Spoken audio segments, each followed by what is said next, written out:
Boa tarde, crianças. Tudo bem com vocês? Como estão em casa? Estão aproveitando bem a família?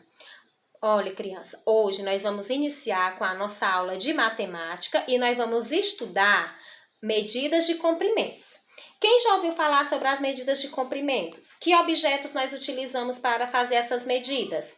Nós temos alguns objetos que podemos utilizá-los para medir o comprimento dos objetos. O primeiro que nós iremos estudar é o metro, que é utilizado para medir o comprimento de objetos como tecidos, fitas, para medir também a nossa altura. Vocês sabiam que para medir a nossa altura nós também utilizamos o metro? Além da nossa altura, nós também podemos medir utilizando o metro a largura da nossa cintura, a largura do nosso quadril, a altura do nosso animalzinho de estimação, a altura dos nossos brinquedos e também a largura de cada um deles. Para isso, nós utilizamos o metro, que tem como símbolo de medida a letra M. Além do metro, nós também temos a régua, que é um instrumento que vocês já conhecem e usam na nossa sala de aula como medida e é utilizado para medir objetos menores. Ela é dividida em partes iguais e essas partes nós chamamos de centímetros. O símbolo que nós utilizamos para identificar o centímetro, que é a unidade menor que o metro, é o cm. E 1 metro é igual a 100 centímetros. Temos aqui a imagem de diferentes tipos de réguas, mas lembrando, crianças, que cada uma delas possui a unidade padrão igual, que é conhecida como centímetro. Além do metro, que nós vimos lá no slide anterior, nós também utilizamos para medir comprimentos maiores a fita métrica, a trena e o metro articulado. A fita métrica, que é essa primeira imagem que vocês podem observar, ela é muito usada para medir tecidos, plásticos, elásticos.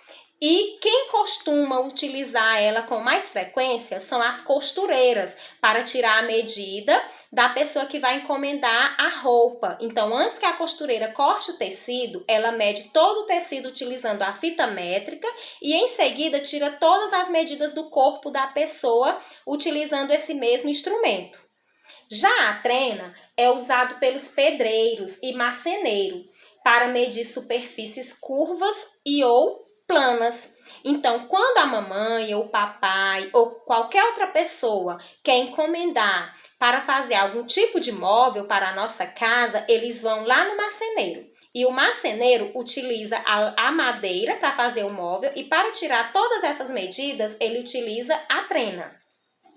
Além da fita métrica e da trena, nós temos também o metro articulado. O metro articulado, ele é usado pelos pedreiros e também os marceneiros para medir superfícies planas. Então, o pedreiro, quando ele está fazendo as construções das casas, ele utiliza com bastante intensidade o metro articulado.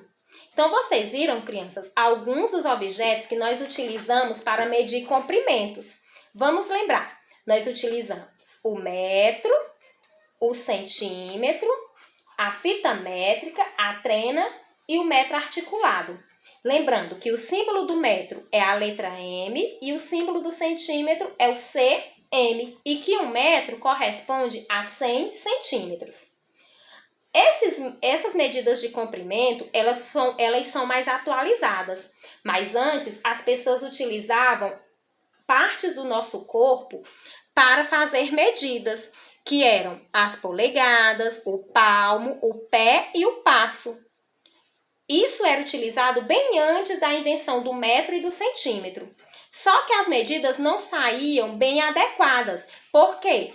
Por exemplo, o pé do Luiz Arthur é maior do que o pé da Maju. Então, se eles fossem medir o comprimento da sala de aula utilizando os pés dele, nas passadas da Maju iria dar maior do que no pé do Luiz Arthur. porque os pés deles têm tamanhos diferenciados. Assim acontece com o palmo e com a polegada, porque as partes do nosso corpo são diferentes de uma pessoa para outra. Então, por isso que as pessoas inventaram as medidas de comprimento padronizadas, que é o metro, para facilitar na hora de medir determinados objetos, tanto objetos maiores como objetos menores.